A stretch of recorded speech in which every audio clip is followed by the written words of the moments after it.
everybody. Welcome to another episode of Indie Comics Relay. I'm your host, Keith Gleason, and with me, as always, my sidekick, Johnny C. How's it going, Johnny? How's it going, my man? It's Wednesday, so you know what that means. Yep. It's our second show of the new year, and we got a great guest tonight. So yeah, I mean, awesome. I was just gonna say it's our guest has a specialty in the comedy realm of comics. So I think he's a legend in the indie comics field. I think I agree with you there. Yeah, it's I mean, when it comes down to indie comics, like this man was at what I'd like to think at one of the forefronts of the original golden age of indie comics. In that early '90s window. But after the week that the country's had and the momentous day, I think we all could use a laugh now. So it couldn't be it couldn't be a more perfect guest. But before we do that, what I wanted to do was I actually got a Kickstarter reward in, so I just wanted to open it up live on the show. Yeah. So we got our first do that. Look at you with the switchblade. You're like a like that. You're like a hood, a comic hoodlum. I'm like a hood rat. What can I say? Now, tell me a little bit about the Kickstarter. Do you know who it's from? I actually don't know. I know I backed I always back Kickstarters, even if it's like a little bit here, a little bit there. If I just scroll through Kickstarter and I see something I like, I'll back it, And I'm also trying to fill out that little wheel. There's like a little wheel in Kickstarter that says like, oh, you've backed this many comic projects, this many. Yeah. So, I try to kind of fill that out a little bit too. Because people remember that. And like, if you back a lot of projects, people are more apt to back you when you actually do a project as well, That's the other thing too, is that, I've been threatening to do a Surrounded by Death Kickstarter for quite some time. So it's kind of good to put in that pre-work now, Yeah. So, well, it's like a cycle, right? You help out other creators and then, you hope that they turn around and return the favor at some point, Yeah, so it's, I like to consider it like it's almost like a little bit of the golden rule for indie comics. It's like, get what you put out there, right? So, and this is kind of. What'd you get? Anything good? Did you have it open? Yeah, I have it opened up. I know exactly what this is. Actually, let me put you up on the solo layout here. This is Charlie's Spot. And this is I know what that is. That's George O'Connor. George Connor, yeah, that looks great. Actually, I was gonna get that from him when I saw him at the next convention. How many issues is that? I don't know how many issues. Oh, it's 1 of 4. It says. Oh, okay. You got all 4 issues. Well, no. This is like 3 variant covers. Oh, okay. So it's number 1. Okay. Yeah, and I guess the story revolves around buskers, which is kind of another name for like a street performer. Okay. And it was up a little higher. I want to see the cover. Yeah. Sorry. Yeah. Look at that. Check that out. There's this one. Yeah. Oh, then there's. We'll have to have George on the show at some point because I'd love to hear definitely the thoughts on behind this comic and everything. And it came with this sweet button. Oh, I like that. That's great. And yeah. So he turned that around quick. He turned that around quick because that Kickstarter wasn't too long ago. Yeah, he knocked it right out of the park, but I'm looking forward to reading that. I read the preview online. It's great. We should, George, if you're watching, we'd love to have you on the show to talk about it and maybe the second issue when it comes around. But I mean, without further ado, we should really have our guest in here, right? Mr. Don Shin. He's been like a legend in the indie comics field. And welcome, Don. Great to have you, man. Finally. Hey guys, yeah. It's awesome to be in Boston with you guys. Yeah. You don't want to be in Boston right now. It's really cold. Accents, like our what's that? You like our accents, like the park the car and Harvard, Yeah, like Wicked. What is it? Wicked Huge Radio Shack from Saturday. Hey, don't worry, kid. It's Wicked Pisser. We'll go down to the Dunkies later, and then we'll hit the Packy right after. I love New England. I got to visit there, and it's the people were so awesome, and they love their baseball team and their crab cakes and lobster rolls. We'd love to have you come down here sometime for a Comic-Con. It'd be great to have you in this area. I think that would be great. I would be. If you're ever interested, let me and Johnny know. We'll tell you the ones, the ones to hit in this area. Plastic City Comic-Con is the number one podcast. I wasn't going to say that. I let you say it, Johnny. How long have you been doing that con? It would have been 5 years this past year, but the pandemic kind of ruined that. Wow. It's a very comic focused show because I run it.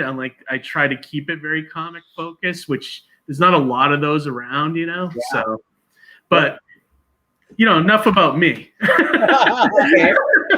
We can spend all night on Keith. Yeah, we can. Be here for 2 days if I keep talking about myself. So Don, when we have a guest on, I don't know if you've watched some of our other broadcasts, but he has watched them. He's chimed in. Thank you for watching. That's right. I forgot about that. He has chimed in a few times. Yeah. Our favorite question to always ask creators is how, what was that comic? Where's your origin start? What was the thing that inspired you? Was it a comic, a movie, a cartoon? What put you on the path to becoming a creator? That's a good question. I'd probably say the most influential work was probably Charles Schultz and Peanuts. Yes. Yeah, me too. Charles Schultz was a real big influence on me when I was a kid too. Yeah. Just loved he was one of my heroes, still to this day. I love his stuff. I love that he actually had he blended a little bit of an adult tone and adult content into these children's lives. I almost like to think of it as the original South Park, because really that's the same formula South Park did, is that they took really adult shit and they put it on the in the mouths and on the heads of these kids. And really Charlie Brown was the same thing. I mean, if you think about it, Lucy was there with a psychiatry booth for kids. The doctor is in. Kids shouldn't have to see psychiatrists. I just felt like that was so far ahead of its time. And I think that's, even as a kid and having grown up watching a lot of adult content really young in terms of soap operas and, dramas, things like that. Seeing, Peanuts was a good reflection of that. It was kind of something different, Mm-hmm. Yeah. Yep. Yeah. I used to read it everybody used to get the daily paper. So there was the comic section, and then Sundays you would have the color, Sunday pull out. But then someone gave me a Mattel boxed set of Peanuts books, and I just read those until the covers, came off of them. Yeah. Nice. Same here. I remember getting books from the library of it, but I would always get the same ones over and over again and just read the crap out of those things. And I don't know if you guys saw about 10 years ago, Fantagraphics started putting out hardcovers of every Peanut strip. Really? Wow. Yeah. I don't know if you probably could still get them, but they would do every year. So there's 20 books. They would do 2 years in one book and up until the present. So basically I have every strip now, which is awesome. I can't wait to just sit down and blitz through the entire thing, Very cool. Yeah, really cool stuff. So Schultz was big, and then in the 90s, when my wife and I were publishing pretty much full time with Parody Press and Entity, we were networking with different people, and there was this New York businessman and his partner, and they started wanting to buy our comics in bulk to put in packages to sell, in department stores. And he said, hey, we're coming out to California to meet with Charles Schultz. Would you like to come and join us? And I went, are you kidding me? And so my wife and I drove down to the wine country, because he's down in kind of Sonoma, Napa area. And we got to go into his office, and he had, at the time, it looked like the Starship Enterprise. Just all the digital stuff they had back in the 90s was way advanced than everybody else at the time. And we got to meet him and his staff, and he has a an ice skating rink down in Santa Rosa. So that was the thrill of my lifetime, just to be in the same. Oh my God. Yeah. I'm jealous of you. I'm jealous of you for that. I know. That was pretty amazing. I was Charles Schultz. There's three there's 3 people that are dead that I would have killed to meet. Charles Schultz was one of them. Jack Kirby was one of them, and then John Ritter. Those are the 3 heroes of mine that I would have loved to meet. You know, don't get mad at me. I met Kirby too. Did you? Oh, very cool. Can you tell us about that? This was like in the 80s when I was in high school and trying to get my fanzine out there. So the big con was in the Bay Area. It's called Creation Con. And so Kirby and Lee would be down there. And every once in a while, you just see them walking around the lobby and people would, just come up to them and ask them to sign their book. So I had like a Fantastic Four 48 and an X-Men #2 that I really wanted him to sign. And he graciously signed it. And I remember just kind of waiting, with behind other people that were just kind of listening to him talk. And I distinctly remember him saying, if aliens ever came and landed on the earth, we humans should eat them and that will teach them a lesson. So that's all I remember. That Kirby wisdom. Yeah. So, anyways, he was a cool dude. Yeah, I mean the genius, both him and Lee, just the genius, the stuff they created. It's legendary, I still get mesmerized by Kirby dots. Yeah, right. Whenever I see Kirby dots on a page, I'm like in a trance for a moment, like wow, like right. I just get totally pulled in. There's a guy online. I think he's a comic skater, but his name is Dax Martian, and he can riff on Kirby like nothing. He's doing something with Not Daredevil. So if you go to the Not Daredevil campaign on Indiegogo, you can see. I saw that. I saw that campaign. Yeah, is it like a spoof book? Yeah, yeah.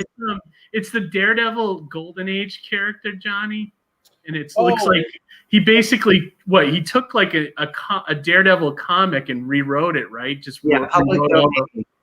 it's like the real artwork, but the dialogue's all different, and it's supposed to be kind of like a parody, and of the time and everything. I think it has the KKK in it and all this stuff. Yeah, it's kind of a more mature humor thing. That dude is like kind of wacky. I saw a couple streams with him. He's wacky in a good way, though. Yeah, yeah. I've been on his show, and he's really funny. He's really easygoing, easy to talk to. That kind of sounds like the equivalent of like when Hanna-Barbera is like, we have space ghosts, let's turn them into a right. Character, yeah, that's exactly it. Yeah, same kind of thing. Right. I should say. Yeah, I like that. I like that idea. So Don, once, so you were inspired by Schultz, which is awesome. So that actually shows me where you got your kind of comedy chops from too, a little bit. Like you were a fan of like comic strips and gags and things like that.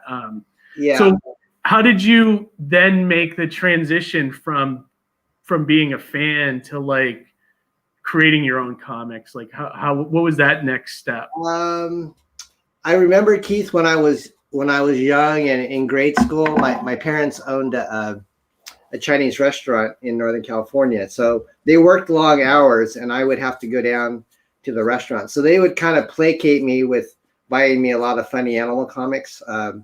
I grew up kind of reading a lot of Richie Rich, Harvey, Casper, Top Cat. So Charlton, Harvey, Gold Key kind of stuff in the. Yeah, me too. I had a lot of that stuff too. Yeah, so I kind of absorbed that, and I wanted to kind of draw in that style, and I would trace peanuts as well. So oftentimes I would just get a piece of white paper and get my pencils or crayons out, and I would trace and doodle. And then I figured, well, this is fun, but I really want to create. So I started to make my own adventures, like on binder paper with panels. And when you're a kid, you don't know that comic book artwork is like 11 by 17. You just draw it in whatever paper you have lying around. So I just used to create these space adventures and single gag cartoons, and I would show them to the customers and they would laugh. And that's kind of how I got my start, is just kind of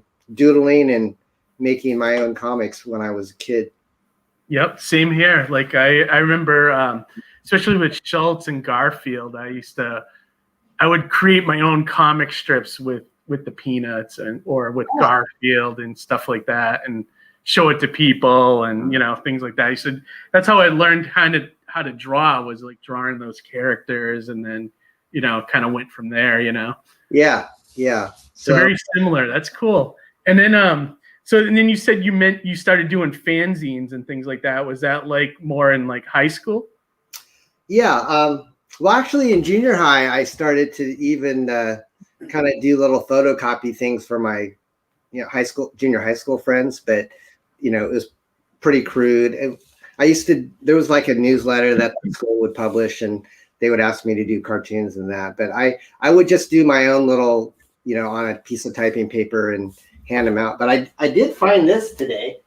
Oh, great. Let me pop it up. My collection. This is Overload #1, which is the very first fanzine I did in high school. Hold it up closer to the camera so we can see it.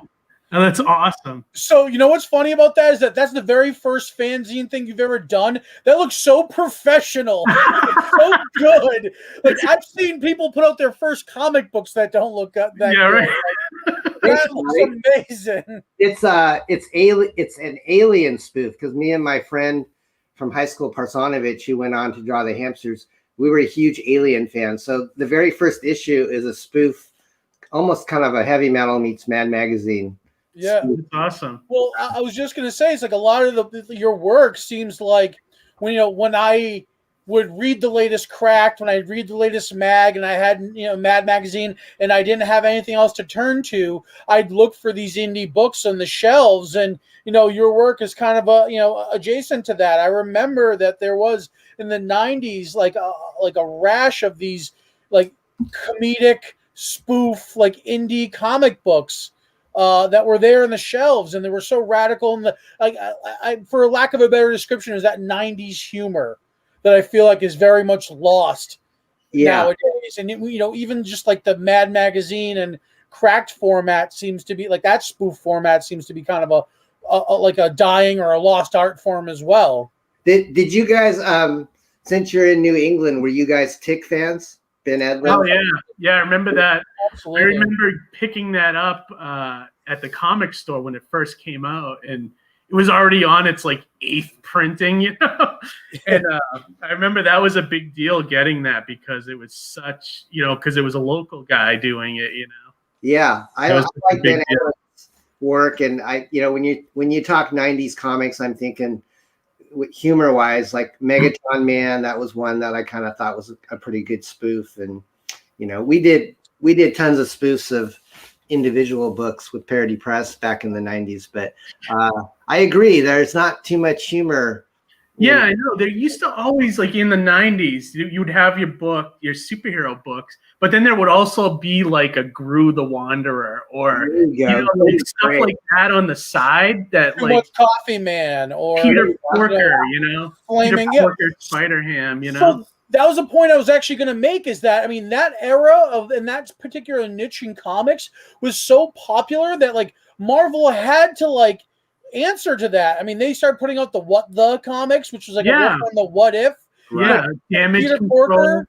Yeah, all that stuff. It was just like it was so popular in the indie scene that the big guys took notice, and they had to do their versions. And that's how prolific, and that's why I'm so glad you're on the shows. That's how prolific of an era it was that you worked in, Don.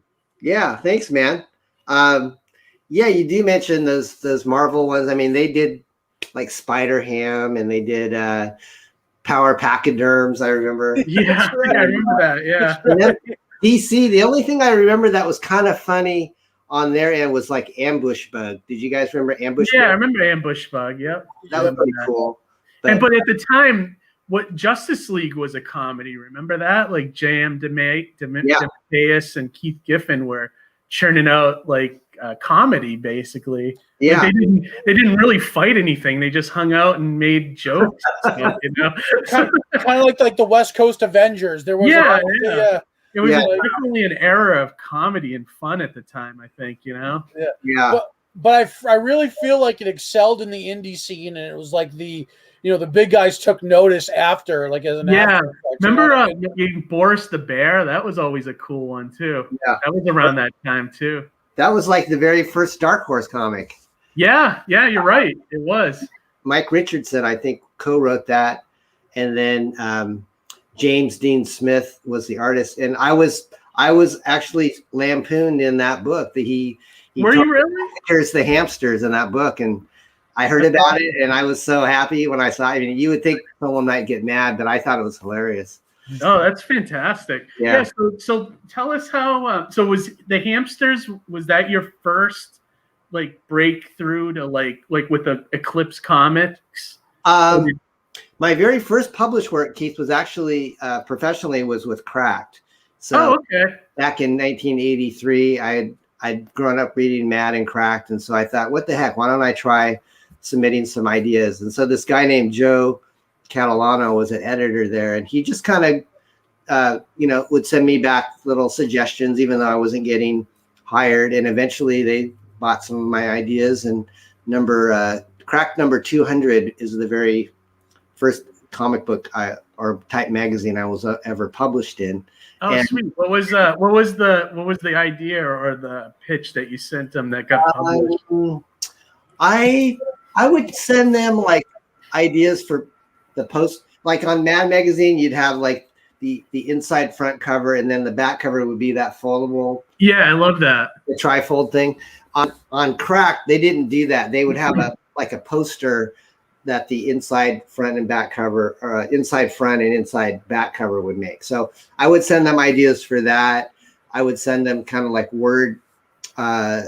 funny word pun type things that they would make into a page. And I did finally get like an actual drawn story that's called like One Day at the Beach. So it shows these three kids coming up to on a beach, and they see this magic lamp sticking out of the sand. And so they pick it up and they clean it off, and they go, "This looks like it's a magic lamp. Why don't we rub it and ask for some wishes?" So they all agree, and they rub the lamp, and its genie comes out, and he says, "I'll grant you any wish that you want." And the boy says, "We want to be a big rock group." And so then there's this big poof, and the last panel is they're all standing there, and they're all nothing but rocks.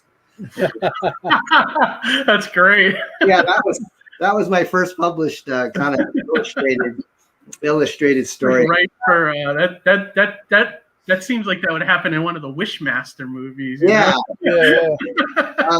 I was gonna show you on the let me pop up on the X-Farce, this is the original artwork from Bill, which we have. Great! Yeah. We'll definitely. I want to preview that campaign with you too. So I wanted to show you the original artwork for the cover of one of the covers, right, for X-Farce Reloaded. Yeah, if you could see, like right just under this guy's belt here, he does a homage to Cracked. So he's got. Oh, really? What's it say? I can't see it. He's got an issue of Cracked underneath his buckle. Oh, that's awesome! Oh, yeah. I love that. Very cool. Very cool. That was Bill being nice and just kind of. Did Bill ever do anything with Cracked, or is that just an homage to you? Yes, the homage to me. I don't think Bill's ever, he's pro worthy, but I don't think he's ever been like, I don't think he's ever done a Marvel or DC. He's strictly Bill. Yeah, he's really good. I love that cover. I love the work on that cover. Yeah, he's got kind of like a Joe, is the guy that used to do X-Men, Joe Madureira, kind of a cartoony. Yep. And the thing I like about Parody Press is because of like Cracked and Mad Magazine, it's kind of like you've taken a little bit of what they were doing, where they used to parody movies and like, whatever was hot at the moment. Yeah. And they would do like a comic story in their magazine for like 3 or 4 pages. But you've done it like to a new level, I think, parodying stuff that was popular in comics at the time, but not necessarily with the mainstream, which is great, So is that where Adolescent Adolescent Radioactive Black Belt Hamsters, right? Is that where the idea kind of came from? Was the work with Cracked, and then that definitely had an influence, because those movie satires in those magazines were the high point. Whenever I would buy the book, that was kind of what I was buying it for, was the movie satires. And then, I grew up in the 80s, so there was a lot of comedy, like Mel Brooks comedies, and Saturday Night Live was like in its heyday. And then you guys probably remember the Airplane movies by the Zuckerberg. Yeah. Hot Shots, all those. Those are like the funniest movies. So I kind of just took like a sponge. I just kind of took all these humorous influences into my writing and creativity. So I always kind of had I felt like humor was my strength. And so at the time the Hamsters came out, I was a comic book store owner, and I had kind of heard through the grapevine that Turtles was this kind of out of the East Coast. These two guys were making this comic book, and everybody was really hot on it. So I eventually got some into my store, and I liked it, and it was selling great. And I was in college. I was thinking, what am I going to do with my life? And so I thought, well, I'd really like to try comics. And so I thought, well, why don't I was just doodling, and Adolescent, Radioactive, Black Belt, Hamsters was what I doodled on a page. And I said, this might have some potential. So I took it to an artist friend, Parsonovich, and I said, what do you think of this? And I showed him the source material and my script. And he and I are like oil and vinegar. He's like this deadhead. He looks like a homeless guy. But Perfect. That's what you expect an indie artist to look like. Yeah, and Parsonovich and I, even though we grew up polar opposites, we just had this weird synthesis when we worked together. It was almost like just really undergroundy yet edgy, and so we had just this really cool working relationship. And you can see it. I mean, we put ourselves in the book, and he's kind of just a guy that likes to sit around and drink beer, and I'm more of this guy that's a yuppie. So we have our moments in the comic book. But I pitched the idea to Eclipse Comics, who was Northern California based, and they said, yeah, well, why don't we give it a shot? So they tried it, and they sold like 53,000 copies of it. Wow. Holy smokes. For a lot.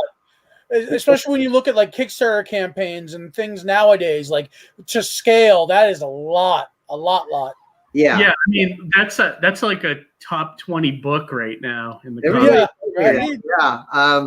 And so it was just supposed to be a one shot, and then after they got the sales figures in, they really wanted to encourage me to make it an ongoing series. So Parsonovich kind of got burned out by issue 4 because he couldn't really keep up with a bi-monthly or even a quarterly book. And then Sam Keith came on issue number 6. Amazing. Wow, so you worked with Sam Keith too. That's amazing. Yeah, he was I gave him his very first penciling job because he. No kidding. Yeah, his first pencil work was on Hamsters number 6. Oh wow!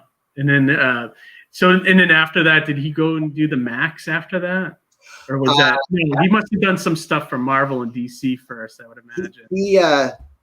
He and another co-artist named Mike Dringenberg, they actually got hired to do Sandman. That's right. Yeah, it was like they did like 1 or 2 issues, right? Yeah, game, and they created Sandman, and then the Vertigo character Death, I think they did. Okay. Yep. Yeah, I'm not sure. I didn't really read too much Vertigo back in the day, but I was just working with them, and they both kind of used Eclipse as a launching pad to go work for the big guys. Awesome. Yeah, and I mean, so how many issues did this run originally? The Black and White series with the Hamsters was 9 issues, and then they did a Clint miniseries, which was 2 issues, 4 3D issues, and Target Airboy, which was a color book. It was a crossover with the Airboy universe. So that was almost like Hamsters number 10. It just didn't have a Hamsters name on it. So all told, close to 20 Eclipse. Oh, wow. That's great. And then while you were doing the Hamsters, were you doing the other parody books too? Because I know you did a bunch of one-shots and stuff. Right. Or did that come later? Those came later, mainly under the Parody Press imprint. So basically what happened was the Hamsters kind of had their run from like 86 to like 89. And then I was still connected with Eclipse, and I was trying to do some other projects like a fantasy series and some sci-fi type things. But Rob Liefeld was kind of coming into his own in the early 90s, and they had announced at Marvel that he was going to do this book called X-Farce.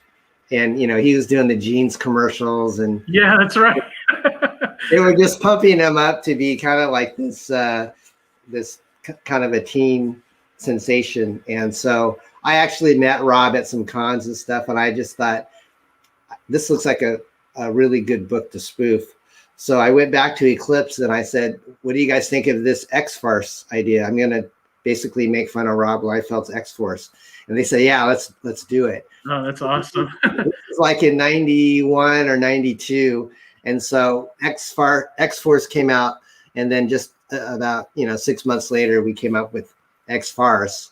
And that's the very first book that Bill Mouse and I ever worked on. So it sold well too. I think that one actually sold better than the Hamsters, like maybe 70 to 80,000 copies. That's insane. Like, I can't even fathom selling like 7,000 of my book. You know what I mean? Know, like, isn't it crazy? It's insane. Like Johnny, we were just born in the wrong era. That's why I say, man, like that 90s was like golden age. It was, like it was such a beautiful era to be a creator. Like I wish I had a time machine. And weren't the Eastman and Laird were selling insane amounts of Turtles books too, right? Yeah, I don't know what the numbers were, but if they were over 100,000, I think, right? Easily. If Hamsters was doing, those kind of numbers, the original must have been really selling like hotcakes. But that was a fun run. And then Eclipse started to have some financial woes, and we could kind of see the writing on the wall that they might not be surviving. So Bill and I said, well, if Eclipse isn't going to be around, maybe we should try to do it ourselves. So that's why we came up with Parody Press. So you guys started it after Eclipse. Right. Oh, okay. That's cool. And then you guys were your own imprint, and you were putting out.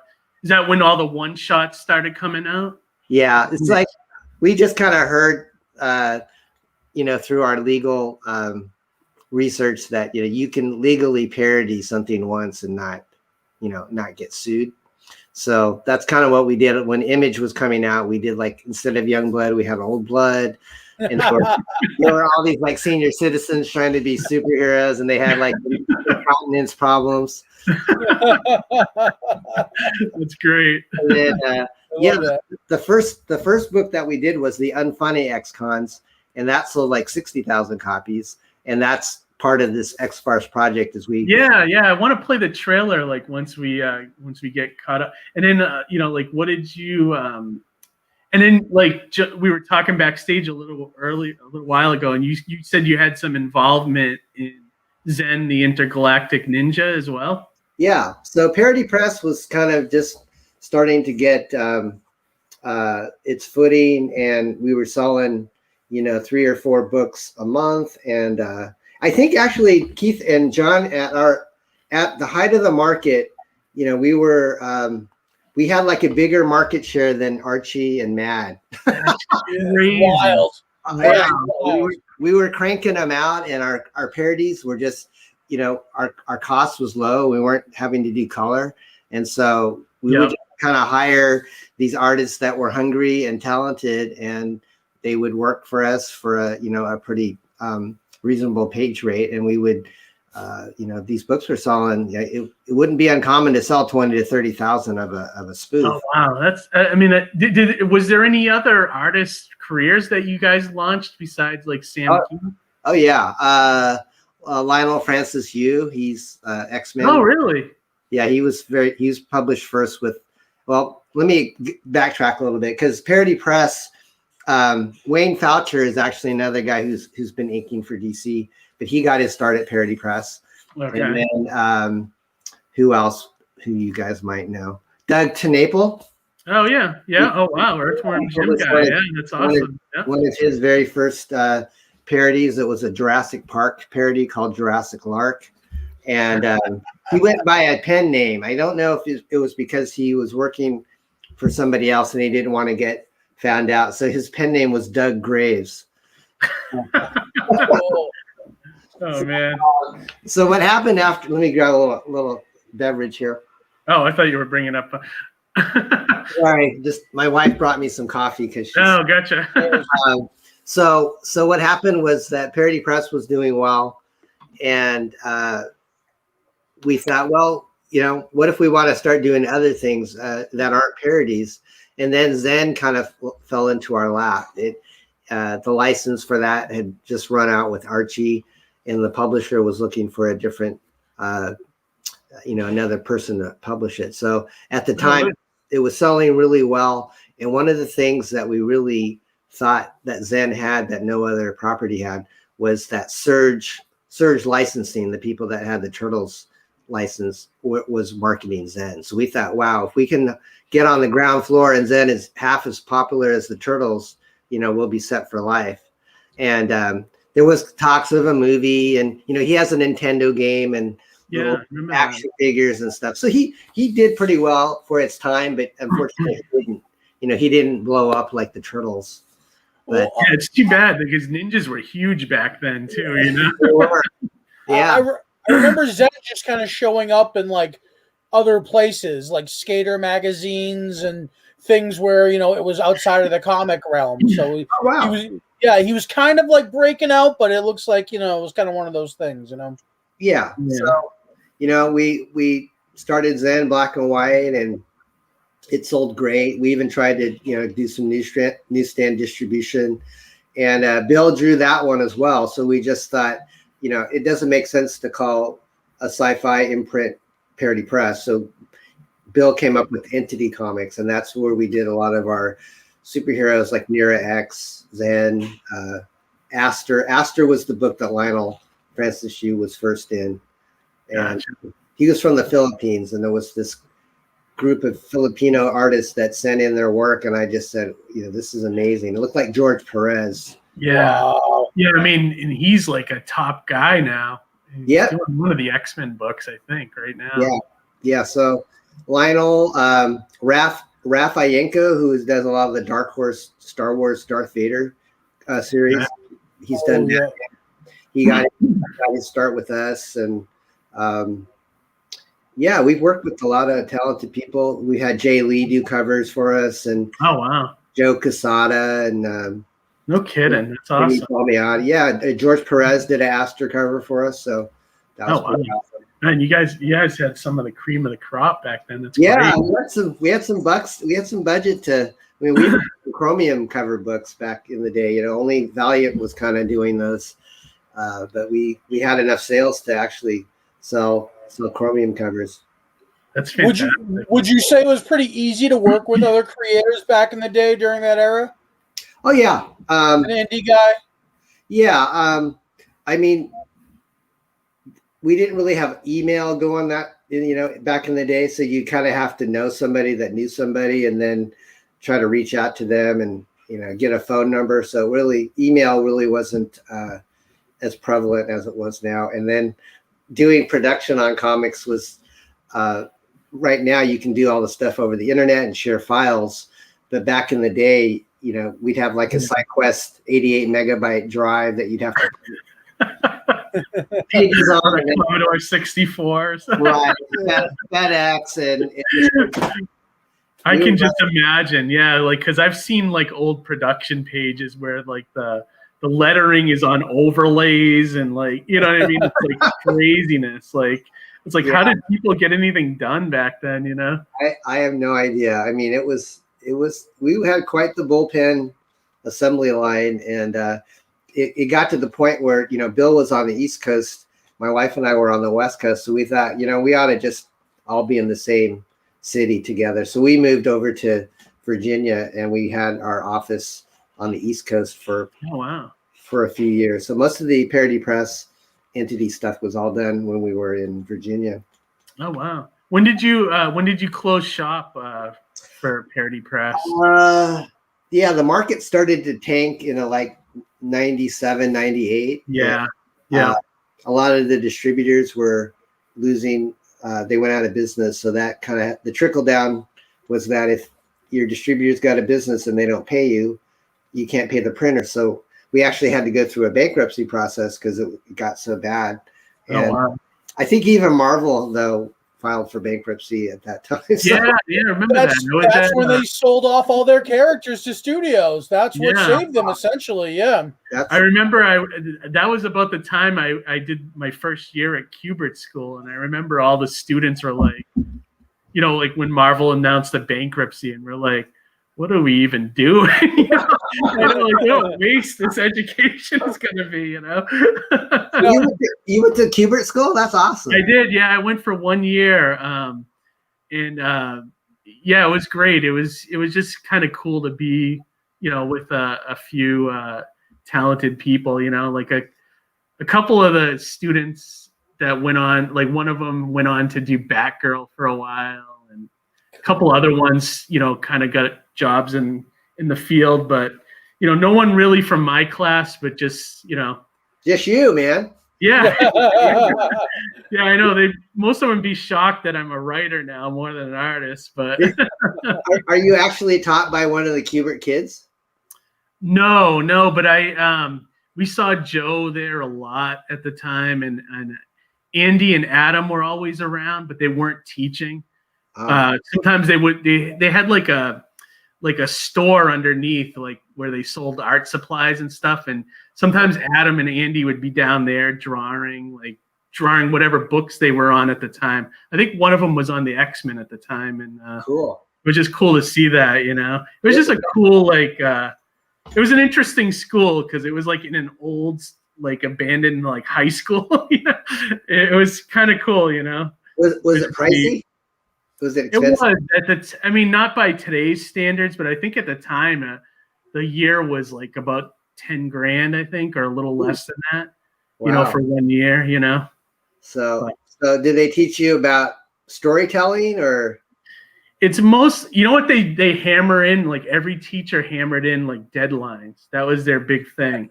Like no matter what your project was that you're working on, they always were talking about deadlines. So they tried to instill more of like, you know, like that kind of urgency with people. And the funny thing is, I remember sitting in the orientation the first day with Joe Kubert talking to the whole school, and he was like, you know, if you're going to go to this school, you shouldn't have a job. You know, you have to concentrate on what you're doing here, you know, and this and that. And like, I had to have a job because like I had, you know, I was paying for everything out of my own pocket. So I was probably the only student getting all my homework done, but working 3 jobs at the same time, which was insane, you know? Yeah, man. Yeah. I was multitasking as a writer, and like my comic book store, and I was still waiting tables at my parents' restaurant. So whatever you got to do to pay the bills. Yeah, it's funny that you owned a comic store too, because I was a manager for a couple of them up in this area, and I have some, you know, freaking crazy stories from those days too. Yeah, it was good times, and it was. I enjoyed it, and then I had a partner. So after I figured out that writing was going to be more lucrative, I basically segued from the comic book store into doing the parody press stuff. Oh, gotcha. So you sold your store at that point? Yeah, I basically said, you know, it's yours. And so this guy, really nice guy, ran it for, you know, several years after that. But then he moved to Las Vegas, so it's not here anymore. Oh, that stinks. Stinks. It's always sad to see a store close, you know, close shop. But yeah, so let's segue into some of the modern stuff here, like with your new campaign. Like, awesome.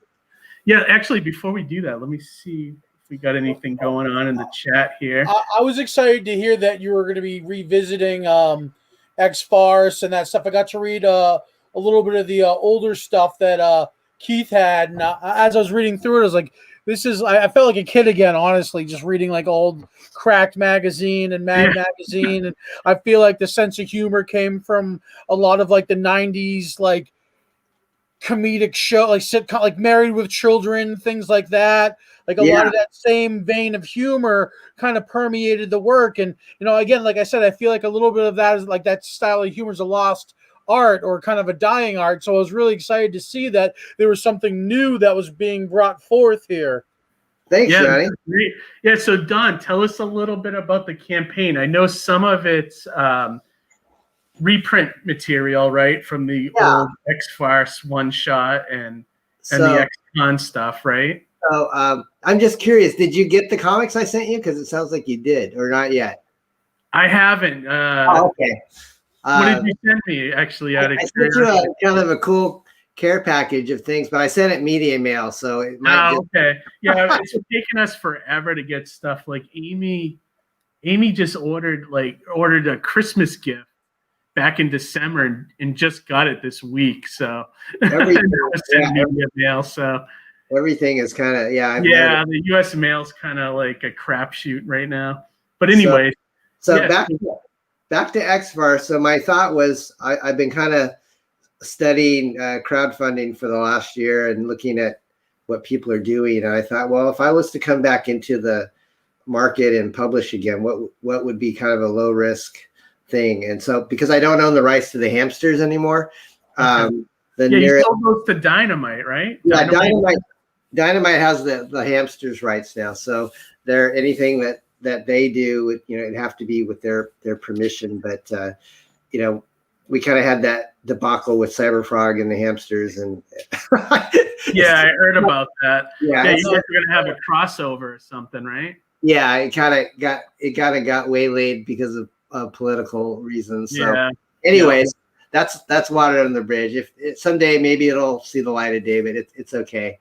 So X-Farce was just something that I always thought would be appealing because everybody knows the X-Men, and it's a property that we've had success with before because we both, we did X-Farce with Eclipse and it sold well, and then X-Cons we did 4 or 5 different X-Cons versions and those all sold really well. So I just thought, well, why don't we take the best material from X-Farce and X-Cons that's never been in color and remaster them in color, and then add new material, which is where you come in because you're one of our contributors. Yeah, I gotta say, I was really thrilled when you reached out to me. I was like, you can ask Amy, my wife. I was like, holy shit, Don Chin just reached out to me to do an X-Farce story, and I was like playing it cool, like I didn't know, like that I wanted this deal. Your wife says, "Who the heck is Don Chin?" Yeah, that's exactly what it was.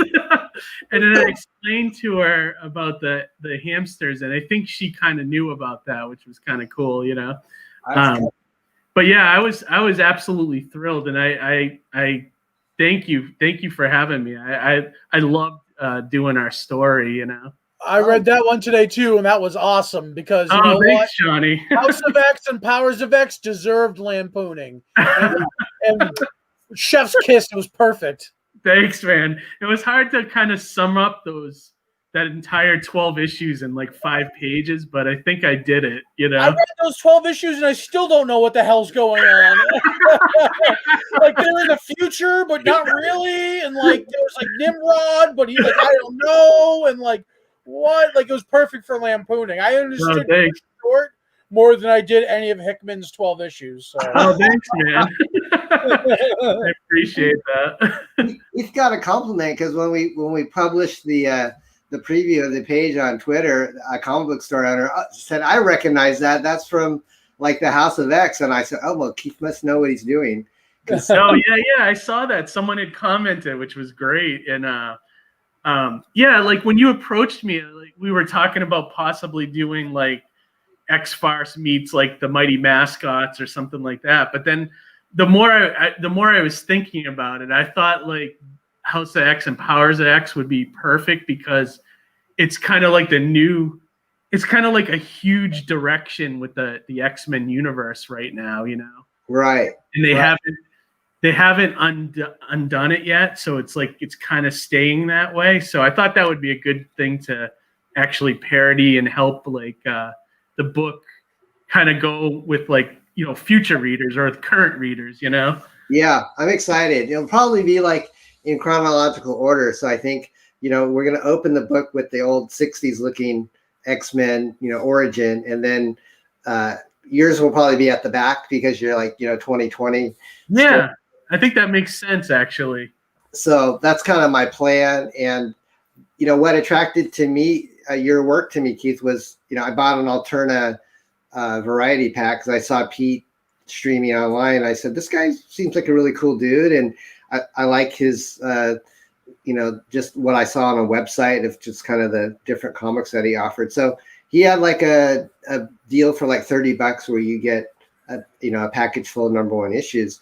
And cool. All of them are really good, but the one that spoke to me was Mighty Mascots because it reminded me of the comics I would read at my parents' restaurant. It was just totally escapism. It was fun. I grew up eating all those cereals that you kind of paired. Yep.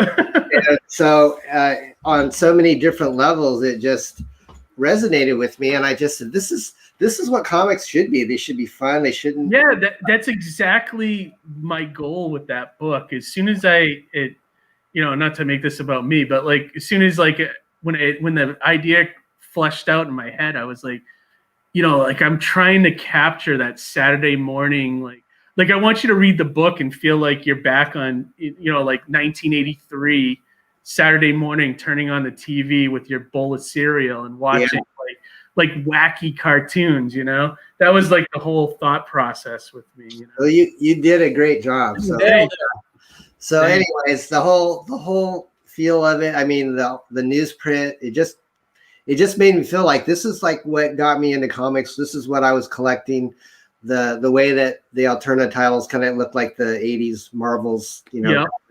So all those things just really, when I saw what he's doing, that's why I support Alterna, because I think if I was publishing and I would have the same type of kind of, lineup that you guys are already doing. So I agree. Like when I was looking for a publisher for the book, I was aware of Alterna, but when he started doing the newsprint stuff and was selling books again for like $1.50, I was like, man, if I could get in with Alterna, I loved what he was doing. No one else is doing that, The value is just, the 100-page Mighty Mascots is what. Yeah.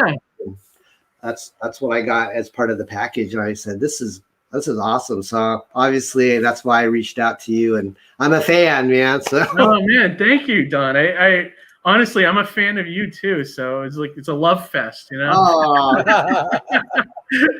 But one thing I wanted to, I want to show the trailer for X-Farce because I think that the trailer is amazing. Have you seen this trailer, Johnny? I have not. Let it run.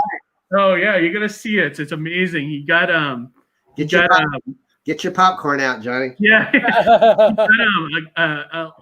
Patrick Stewart kind of imitator to do the voice of Professor X or Professor Baldi. It's a great trailer. So, Don, is this the longer form one on the campaign? Yeah, okay. It's about 2 minutes. All right, let me play this one because I really like. Actually, you know what? Hang on.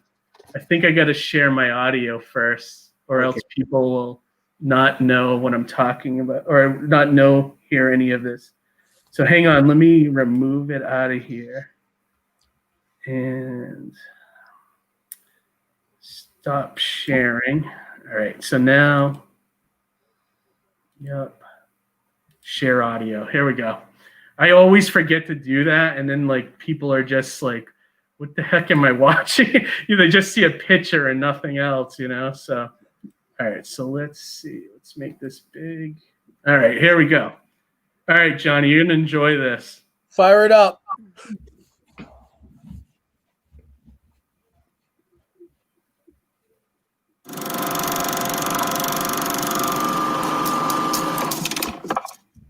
My name is Professor Bandi, and I run a school for juvenile delinquents. But not just any delinquents. Mine are specially gifted. You might even call them mutants.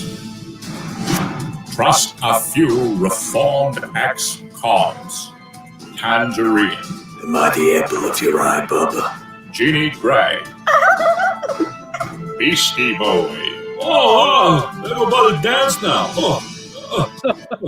Snow Cone. Is it hot in here, or is it just me? And their friends from X-Farce. Cable TV. Eat remote control, frog face. Garfarel. Meow. Dominoes. This book has just the right amount of cheese. Introducing the Newt Mutants. Beware the rest. Magneto. Mistress Piggy. And not at all breaking the fourth wall. Cesspool.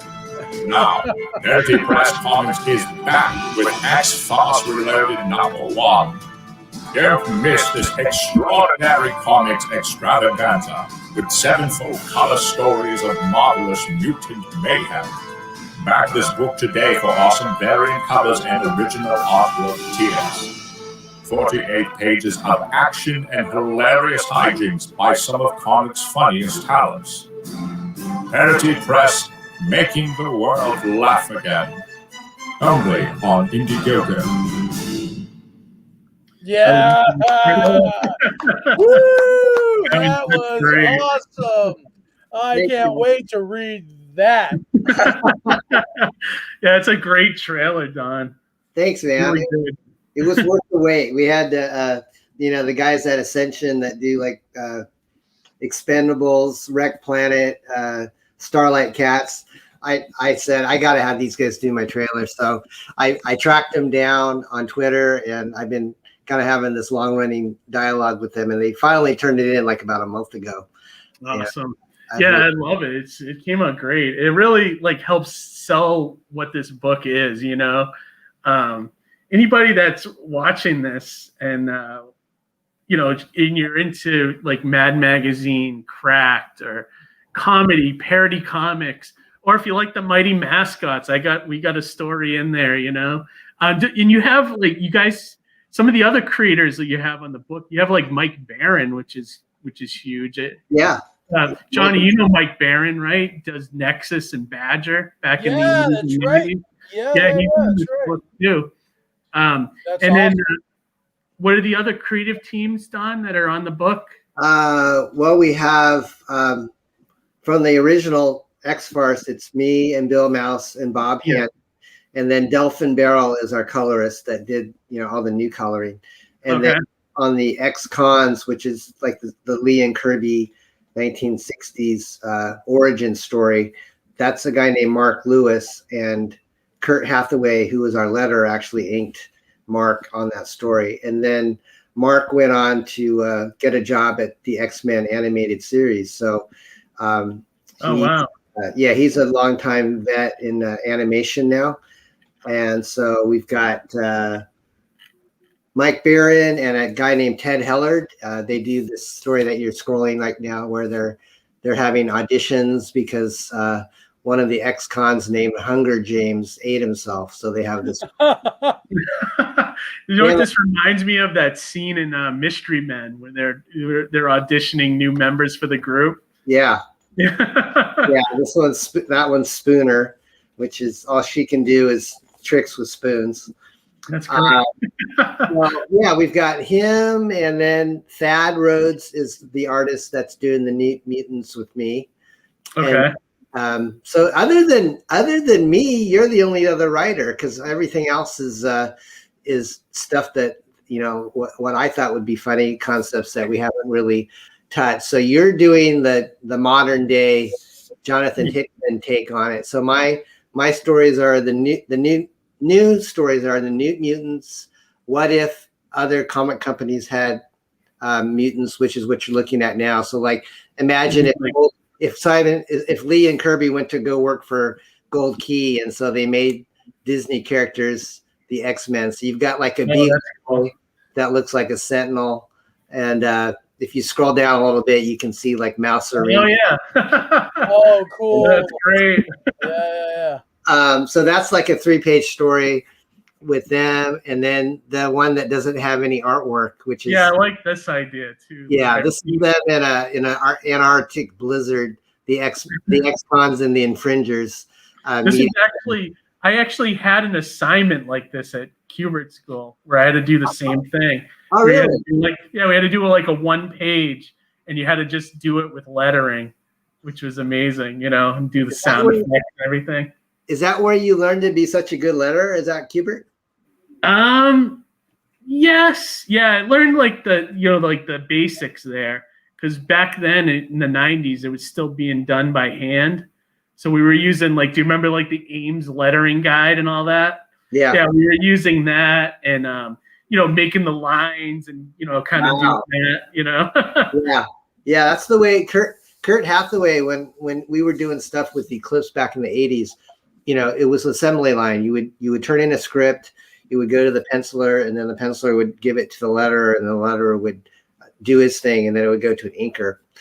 Or it would go to the inker, and then the letterer would have to physically cut out his balloons and paste it on the artwork, which I thought was really hard. So yeah, we actually did with the overlays too at the Kubert School and all that stuff. Yeah. So I've seen like over the years how computers have made. Back in the day, like in the 90s, we were using Photoshop to digitally color our books, and then we were using Corel Draw to do the lettering. I don't know what you use now, but I actually letter in Illustrator, and then I move everything over to Photoshop. One thing I wanted to mention when you said color, how does the older material look in color now? Like, I'm sure you've seen some of the pages. Does it look good? Oh yeah. You mean the from the X-Con story? Yeah. Like, did it transfer to color really well, or is it? I think so. There's a sample in the top of the campaign, I think, that we posted. If you want to check it out. Oh, like this right here. That's the 90s X-Farce. So okay. Right here. Yeah. Oh yeah, right there. So okay, cool. And you guys did it with like the old what is it, like Zipatone, I think it was called, like the old that original artwork probably did have some of that Zipatone screen that you have to cut out with an X-Acto knife and stuff.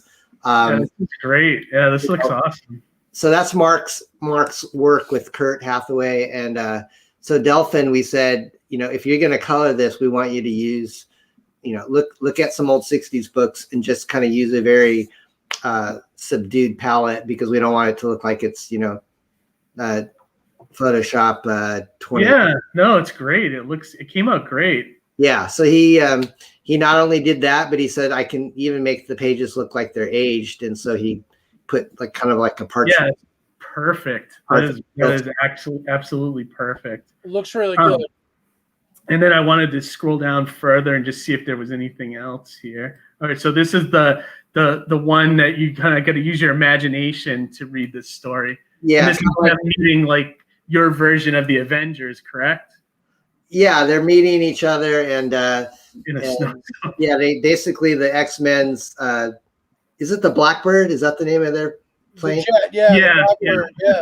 So the Blackbird lands on top of the Avengers jet by accident. So the Avengers are trapped, and so they're in this conundrum of what to do to basically free themselves from this predicament. And it's a 3-page story, and you've got the characters from one plane dealing with just what do they do to survive. And so it's 3 pages, and we've got I don't know if you probably can't really zoom in too much, but it's just really corny. It's fun though. Oh no, I like that. I love that. I think that's a great idea. It's a good way to do a story, and not have to, pay an artist basically. Right? I was thinking in my head, how many pages could I do of this without people not thinking they're getting ripped out? Probably like 3. Yeah. Crazy about the sweet spot where it's like it's still a joke. You know what I mean? Yeah. I love this cover, by the way. This is Mark Lewis too, right? Yeah, Mark is phenomenal, and unfortunately, I asked him, would you sell your original artwork to this, and he hardly ever sells his artwork. And the only reason why we have a few pages for sale on this campaign is because Kurt, when he inked it, he got to keep like 3 pages. So the only pages I'm selling are the ones that Kurt has, and then I have a sketch of this cover that we're looking at that's for sale for around $300.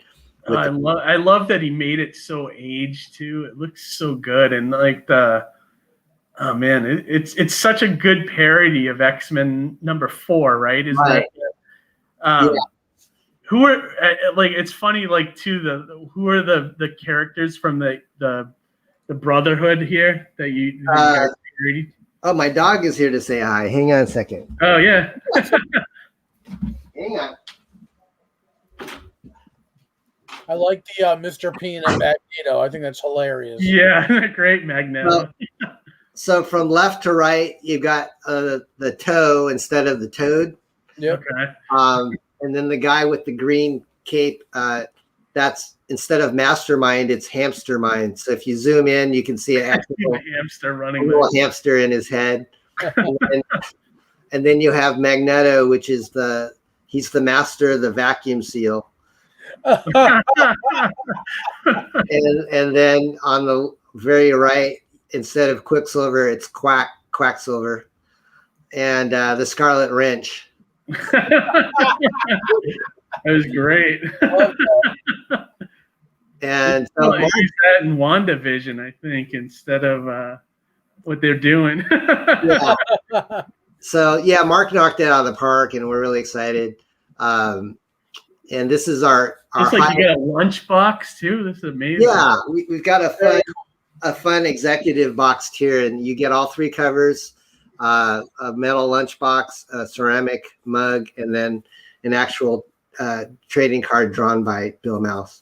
Oh, that's fantastic. Yeah, this is the original artwork right here. Right. Yeah, this is great. Great campaign. I love this cover too. That's an awesome cover. It's like parodying like the Sanka. How do you say it? Sankowicz? Yeah. Sienkiewicz, New Mutants. Sienkiewicz, yeah.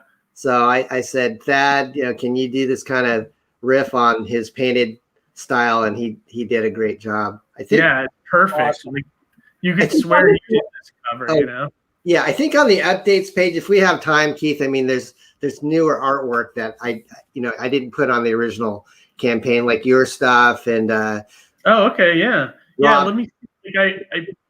I want to see. I wanted to show that Rob Willis cover you got. Let me see. I got it right here. How awesome is that? That is awesome. I mean, why isn't this guy working for? This guy should be on X-Men. I know. He's such an amazing piece. He's like, he kind of reminds me of kind of like Rob Liefeld and Art Adams and. Yeah, definitely. He's got like, or Brett. Have you seen Brett Booth's art? That's what it looks like too, like a little bit like that. Yeah. Or Jim Lee. Or dare I even say like Frazetta in a way? Yeah, a little bit. Yeah, I can see the Frazetta. Yeah. This is cool. This is gonna be the 4th variant cover. That's actually there's only 3. So the first one is Bill's, which is the homage to himself. Okay. And then there's Mark's, which is the one you just looked at, which is the X-Cons. And then this is Rob's X-Farce Reloaded. And then the New Mutants is on the back cover. Oh, I see. Okay. I thought that was one of the covers. Okay. I was thinking about it. Maybe a back cover. Yeah, I was thinking about it, but I didn't want to, go overboard with too many covers. Although I think it's very much cover worthy. Yeah, no, it definitely is, and the tiers look good too. Like you can buy all 3 covers. The Mighty Boar digital print. That's great. And then you have the tribute, and then you can buy whichever cover you want. So yeah, so if you guys see, these are the 3 main covers: the X-Farce homage, the X-Men #4 homage, and then this awesome Rob Willis one. Yeah, I mean, I think any of these covers are worth checking out. Thanks, man. Yeah, this is great. And then if you want to go a little higher, you can get some of your earlier work, right? Yeah, we have a kind of a retro back issues. If we have like 5, I usually throw on a few extras. So it says 5 for $50, but I usually give people a couple extra issues. Awesome. And those are all issues that are out of print from the 90s. and then we have like a retailer tiers for 6 and 10, and then the executive box, which is what you just saw. Yeah, that's great. And then you can get all that stuff, and then whatever it gets unlocked. Are you doing stretch goals too, John? Yeah, we have stretch goals. The first one is at 15, so we're still quite a ways away from that. So that's why we want people to still back us. We hit our funding goal, which I set low because I was thinking I'm going to give this back as a labor of love, even if I don't make any money on it. But yeah, that's great. The what is it going to say? Are you going to run it past the 30 days? Are you going to go 60 days with this campaign? I think I am because Rob's cover came in late and we don't have it colored yet. I just kind of thought I'd like to most likely extend it and see how well it does. And then go in demand after that, because you can already do that since you made the goal. Oh yeah, and I wanted to tell people about Beard Zerker as well. Like, is that the next project after this? Yeah, let me see if I can find that. And yeah, Johnny, have you heard about this? I've not. No. Well, you must have heard about Keanu Reeves breaking Kickstarter records with Berserker, right? Yes. So Don's got Beard Zerker coming. Yeah, magnifique. I love that. It's great. I'll share the screen with you. Yeah, I definitely want to check that out. I know the image looks really cool too. I've seen it on other broadcasts. All right, let me see. Can I make it any? Let me see if I can make it any bigger. Let me see if I can make it like a full. Oh no, it doesn't really do much.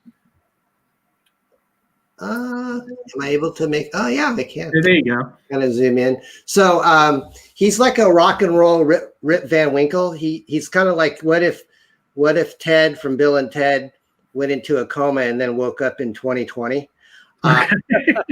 But in the meantime, the government was programming his mind with all the most recent combat software and also downloading all the action movies into his brain. So he wakes up on one hand and so a little bit of Matrix in there too.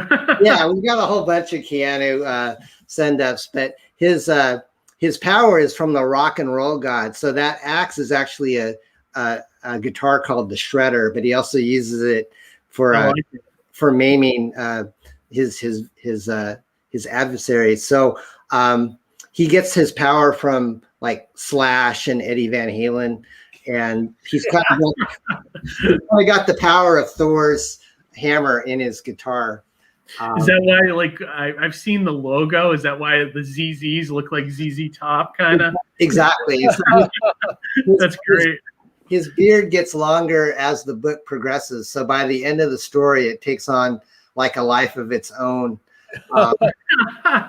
So it's kind of a tongue-in-cheek parody, but I actually think he can probably stand alone on his own. And over here is his cat.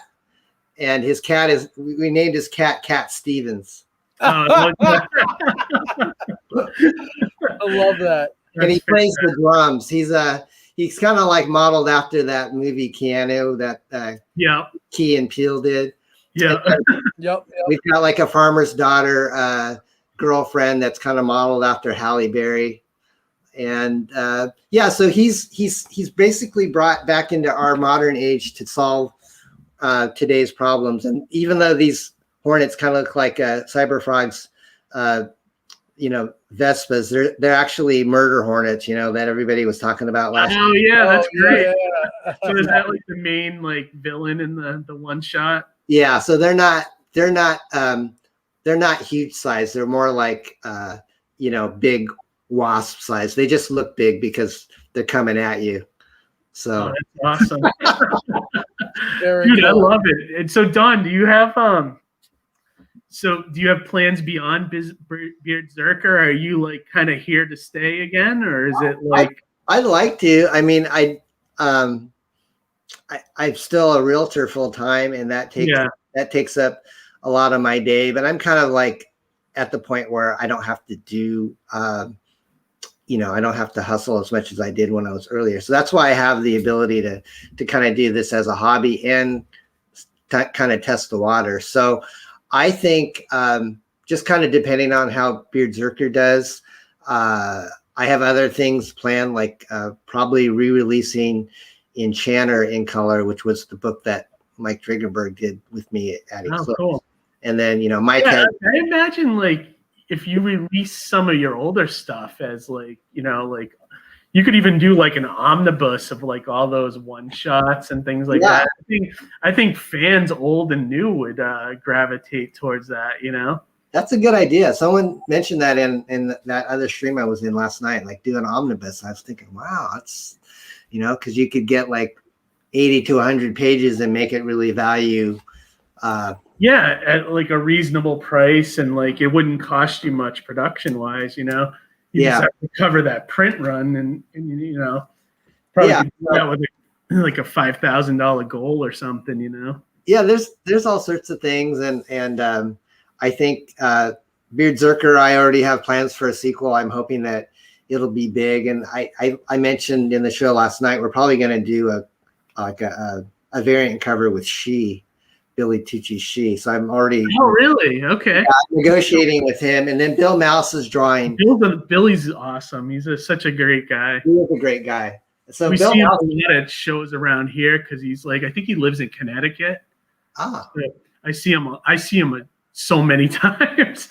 I've been trying to get him to come to my show for a few years, but like he's always busy with other stuff or another show, Yeah, I think he streams like every day. He seems like if you back his campaign, he'll send an update every day. So he's really disciplined, and I totally respect him. And to keep his character going for like 30 years is that's insane, right? Like pretty cool.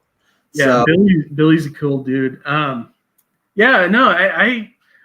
definitely glad you're back, and I'm glad you got more campaigns going, or you're gonna do more beyond X-Farce. Yeah.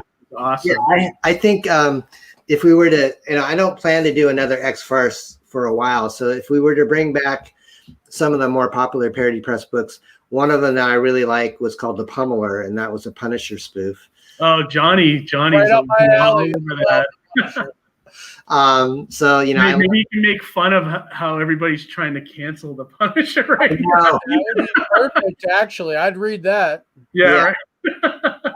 I wonder, is the Pummeler on that Comic Vine? Because it's a really funny cover. It's by Sam. Let me see. Let me go back here. By Sam Keith, and it's that's one of the reasons why I think it would sell well, is because we could basically digitally color his cover because it was only airbrushed back in the 80s. And then I don't think it is. Well, wait a second. Let me see. Appears in, or it's probably right on Comic Vine. It might not be under my name, but let me do a Google search for it. We did 2 or 3, Johnny, and there's just like, actually Mike Barron, that was one of the books that he worked on back in the 90s, was Pummeler. And we make fun of Frank Castle. We like have him cleaning his bathroom like he's a vigilante, and I love that. I think I found it. Hang on. Okay, everybody that's a Sam Keith fan says, "Oh man, we love the Pummeler cover because it's just totally over the top and really obnoxious." Did you find it, Keith? I am. I'm trying to make it big before I share my screen. Let me. That cover is amazing, though. If I have it, I might. Let me see if I have it under a parody press. I have a. Let me see. Let me see if I can find another version of it. That's a great cover, actually, by Sam Keith. And I see Pummeler 2099 too. Actually, this is Pummeler 2099. It's fantastic. Yeah, I actually have kind of an auction image. Let me see if it might not be that bad. Let me see if I can share it. I found the 2099 here on a Google image search. Okay, cool. So here's it has my business card on it because I sell some of these older parody. Do you want me to dox you? It's all right. All right. You can't really read it that much. But, that is awesome. It's Sam Keith too. That is awesome. And all those kitties. Kitties and bunnies and duckies. Oh, And the little tagline is this issue, Pummeler kills small furry things. That's great. love that. I love Thanks, that. man.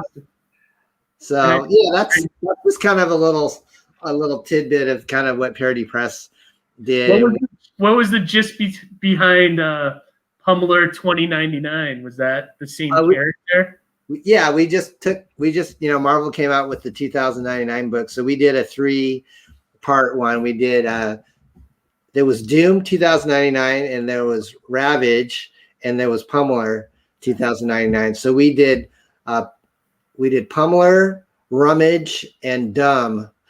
$2,099. So we put a dollar sign in front of it, and all 3 covers, they're all 3 different books, but if you buy all 3 covers, they form one big image. Oh yeah, I see that. Someone has the whole image here on eBay.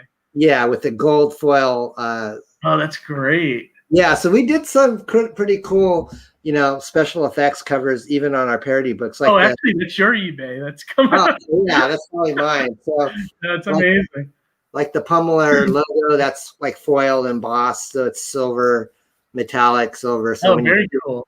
When you see it on the shelf, it kind of stands out. One thing I wanted to ask: all these parodies that you did did anyone ever come at you like PO'd or angry about any of them? The only people that we seem to have ticked off was Marvel, because we did more than one Punisher spoof, and so when we solicited a Pummeler versus Sergeant USA, we got a letter from their legal department. Oh yeah, and at the time, that's when Marvel was pumping out Punisher books, right? Yeah, so they said kindly cease and desist. So we decided not to publish that book, and that has Sam Keith cover too, which is a bummer. That sucks. Do you think you could do it now? I don't know if the story ever got finished, but I think we could probably still publish the cover. Yeah, you should. If you ever do that omnibus, that would be a cool extra, like a print of that would be awesome. Yeah, like unpublished, that'd be great. Yeah, there's a bunch of diehard Keith fanatics out there. And I bet a lot of them, don't have like a lot of his early stuff like this, which is great. Right. Yeah, we spoofed the Max as well, which is kind of a sought after collector's book we called it The Tax, and I saw it on eBay and Comic Vine for like $500. Oh, no kidding! Wow, holy smoke! So these fans. I mean, we only published maybe less than 5,000 of them, and so you can't hardly find them for less than a few $100. That's awesome. Wow. That's fantastic. Wow. Johnny, do you have any questions or anything for Don? I have a million questions. We're almost at 90 minutes, so I kind of want to start wrapping. It went by so fast. I'm happy. I know it's like talking with friends, basically. We didn't get to see your artwork though, Keith. Yeah, you know what? Let me pop that up while we're talking about this. What's your question, Johnny? Oh well, I mean, I was just gonna say that it's as far as finding new inspiration for the future. I mean, if say you were to take some of the more modern stuff now to spoof, like what would you say what would you spoof? Or I know taking from some of the more modern things now, or the more modern stories or books or things, what would you say would be a few things that you would spoof, like top 3 or whatever? Because I don't read Marvel and DC anymore, just because of the kind of their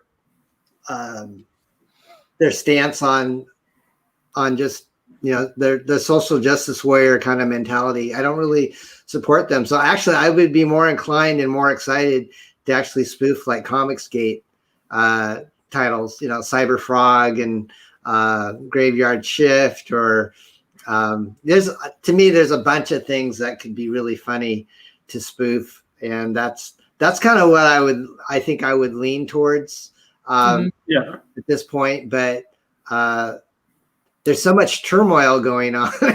I know the comic industry is so it's so much drama, like unnecessary drama, Yeah. We talk about it all the time. Like, we try to like stay out of the whole thing and just kind of do our own thing, which is I'm very much a fan of doing a spoof cover, but sometimes like I don't know, sometimes I might cross the line, and it's just like you never know nowadays. Like, and I'll share this idea I had last week is that during the storming of the Capitol, there's that photo of them trying to break onto the Senate floor. You have that one guy kind of peering through the window. Yeah. With the guns drawn.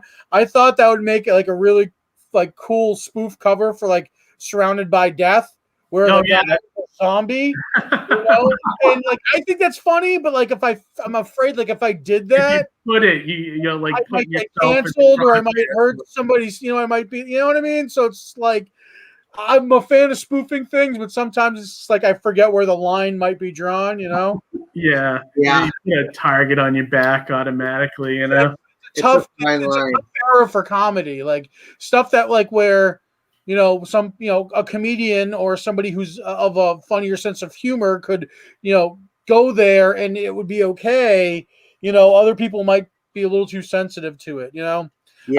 Don, if you ever need any like I read a lot of stuff. Some stuff from Marvel and DC. A lot of Image stuff. There's a lot of good stuff out there that's not necessarily Marvel or DC that does well that you could that's ripe for parody, just stuff I can't think of off the top of my head, but there's books out there that I think would be great to see somebody, see parodied, Yeah. We need a Mandalorian and Grogu spoof. Oh yeah, that'd be great. Yeah, there you go. I can get into that. I mean, I know I like that series. Cobra Kai, I like a lot. The old Karate Kid, Yeah, you could do stuff like that's popular on Netflix too, or definitely. Cool. So here's one of the pages from my story with X-Farce, making fun of House of X and Powers of X. So anyone who's read that story would get a kick out of this story, I think. I like your apocalypse, Keith. Yeah. That's Ian's artwork, right? What's that? That's Ian's artwork? Yes, yeah. Yeah.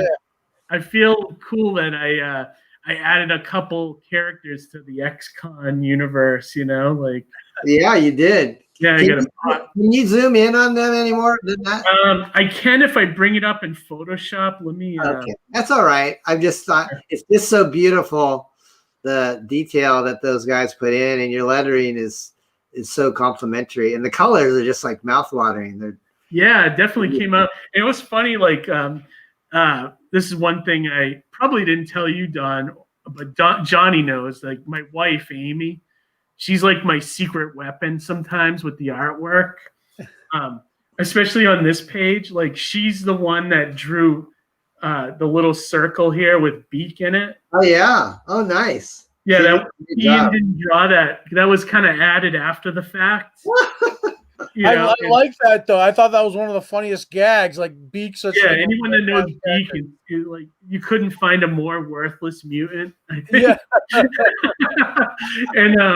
And the other thing that she helped fix on Magneto's eye, for some reason, Ian drew like the monocle all black, so it looked like he had an eye patch on. So Amy went in and kind of fixed it and made it more of a monocle and put his eye in there. And thank you, Amy. Yes. Yeah, great job, Amy. Great weapon. Like she helps me edit it and fix sometimes fix artwork, if it needs it. So hey, I saw we had a couple backers, and Johnny and Amy are people that bought books today. Thank you guys. Yes. Oh wow, really? Great. Yeah. Johnny, I was behind the scenes backing while you guys were chit-chatting. Nice. I mean, really, just truth be told, I saw the after seeing the that black and white cover there of Rob Willis. Yeah, Rob Willis's cover rather. I was like, I have to have it. It's gorgeous. I look at that and I'm thinking that T-shirt would probably be pretty cool, and print of that would be awesome. Yeah. Nice 11 by 17 print for people. We had to pay an arm and a leg, so I'm gonna milk that thing. Oh, you should. You should, especially when you pay big time for stuff like that. You should do all the covers as prints, honestly, if you do a convention or anything like that. Yeah, that's a great idea. As we start to wind up, let me just check. We have a few comments in here that I'd wanted to pop up. My buddy Drew, I think he was talking about your Adolescent radioactive black belt hamster comics. So when he said his older brother wouldn't let him buy it, and he doesn't know why. I don't know why either. I didn't look at and then there was another comment I wanted to hear. Oh, he also wrote this. Looking back at X-Farce, it really does seem farcical by today's standards.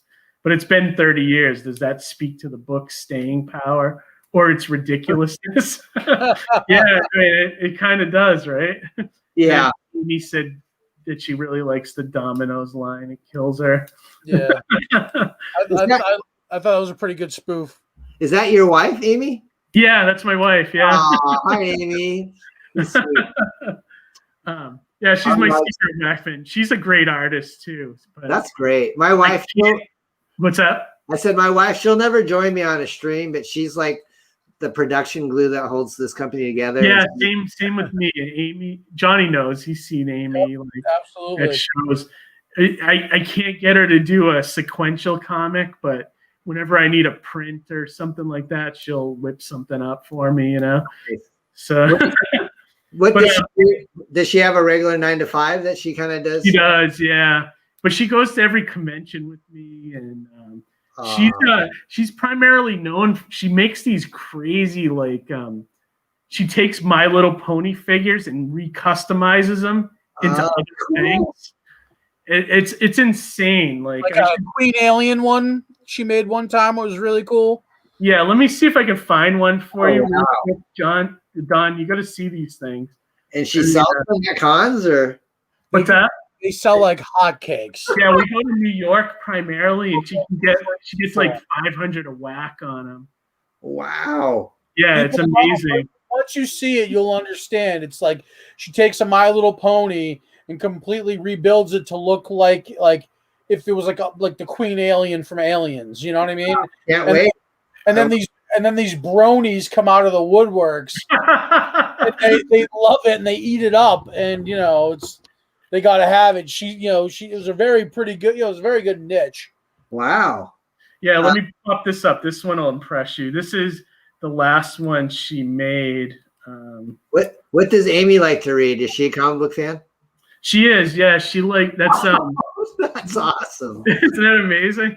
Wow. How does she? Does she use like clay, or how does she? Yeah, she sculpts over the ponies and then paints them. And the next one she's working on, whenever New York happens again, she's gonna make the Mandalorian, but she's gonna also make a little baby one of Baby Yoda. Wow! And I told her to make the little the flying like carriage thing that he's in, and kind of strap it to the side. I think she could get 1,000 for that easily. Wow. Easily, yeah. That's amazing. Hey, Amy, kudos. That is a brilliant idea. Yeah, she's really good. And then she just said, "You're welcome," and hi, Don. Wow. Are there any that she won't ever part with that she's made that she really? No, I think she's parted with all of them, but she takes pictures of everything so that she has it, Instagram and things like that. So do you guys sock that away in savings, or does she use it to buy things that she likes to collect? Both. She'll put some aside, and then she'll put some towards the next pony and things like that. They do pretty good at New York Comic Con. Let's just say we do. Yeah. We do well enough that it's worth going. Wow, pays for your room and your food and. Yeah, it's crazy. I mean, that's a tough show to kind of break even or even make money at, and we usually do, which is good, So nice. But all right, guys. So we've been going almost 95 minutes now, so I think I'm going to start wrapping up. I'm losing my voice here. You know, That was great, man. It seemed like it just flew by. I had to. You guys are guys. We try to have, we try to be informative, but also have a good time on this show. You know, and I think that's part of our charm. So we thank you for taking time out of your schedule, Don. I know things can be busy, so to take a good solid 90-something minutes with us is just, we're very appreciative. Thank you so much. You're welcome, man. I'd hang out just to be like, if you had another person on, I would just come on and want to hang out with you. Well, I'm always happy to see you pop in on the chat. That I just to know that you're watching, it's greatly appreciated. Yeah, John, if you ever want to, let us know. I would love your perspective. That'd be fun, man. I enjoy that, and I won't be so long-winded. I just kind of just hang back, be one of the guys. I feel like Johnny's wingman, so just. I said nothing. He ain't gonna say anything. Well, if we ever do like an all-star show again in the future, we'd love to have you back on, Don. I would. Yeah. Once in a while, Don, we do like just fun shows where it's like kind of like a listicle show where we just pick our top 3 of whatever, That'd be great. Yeah, we just have a good time, and we usually bring like some people on. Like our last one, we had Joe Catapano from Star Circuit and Wayward Raven. Yeah, Wayward Raven and Marnie and a few of the people we've had on the show in the past, which has been a lot of fun. So if you guys are watching out there, definitely subscribe and check us out. Yeah, help get our numbers up and get the word out to more people, right, Johnny? Absolutely. Make sure everybody goes and checks out Don's webpage at X-Farce. Yeah, back X-Farce. Check it out. We got a few back. Even after you guys bought, there was another person. I think they're from your neck of the woods, or someone that probably was watching tonight. So awesome. That's great. So we like to be known as the movers and shakers of indie comics. Well, if you guys could just do me a favor and stream every night, then I won't have to go on YouTube. Yeah, right. I know, right? All right, so we're gonna wrap this one up. Johnny, you have anything that you want to shout out? Just make sure to follow me at JohnnyC138 on Instagram and Twitter. Check out globalcomics.com with an X for all of my comic work that's available. And check out Movie Preview on Facebook. Awesome. And we know where to find Don at xfarce.com. There's also links in the description of the video for Don's Twitter, Instagram, and I think Indiegogo profile. Yeah, Indiegogo campaign.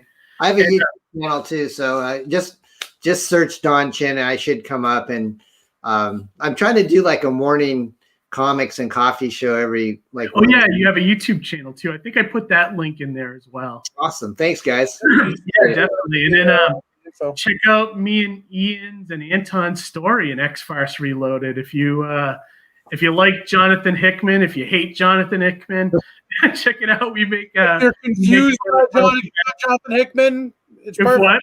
If you can't understand Jonathan Hickman. And you're like, what the heck am I reading? And why is Cyclops and Wolverine friends all of a sudden? Yeah. Did they really just bang? Like, if all that confuses you, check out X-Farce #1. All right, guys. And then also Mighty Mascots on my site, recklesssidekick.com. If you want the early issues. And then 4, 5, and 6 are coming in 2021. So yeah, look for those. So, all right, guys, we'll have a good night. We'll be back in 2 weeks with another live show, and I'll be back next week with a new review. So, good night, and we will talk to you soon. All right, thanks, guys.